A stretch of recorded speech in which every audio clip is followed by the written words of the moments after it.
Breaking overnight, we did see a huge jump in gas prices, up 9 cents a gallon to $4.39. It's up 33 cents in the past week. There have been big jumps all week long.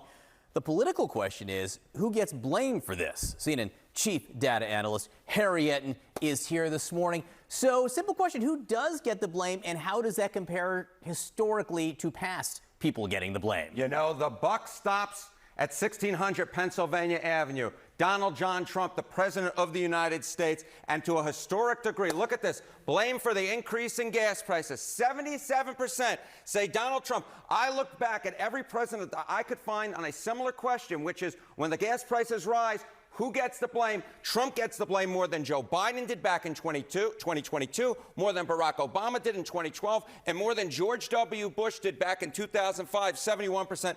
Donald Trump takes the cake. He owns this mess, according to the American people, and it is quite the mess because as gas prices climb ever higher and the increase in the percentage that blame Donald Trump climb ever higher, his approval ratings go down into the basement. So presidents always get blamed, but he's getting blamed more. He is getting blamed more to a historic degree. What about the partisan breakdown here? Now, this is where it gets really stunning. Okay, you know, we've seen numbers that are this bad for Trump, you know, disapproval rating on gas prices around this area, the percentage blaming him for the increase in gas prices around this area. But when you break it down by party, this is where it gets, oh my.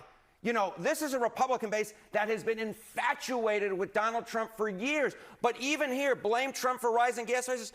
55%, a majority of Republicans blame Donald Trump for gas prices. That is the highest ever blame for gas prices from one's own party. Then you see 82% of independents. That's the highest percentage who blame the President of the United States among independents. Not much of a surprise, 95% of Democrats. But majority.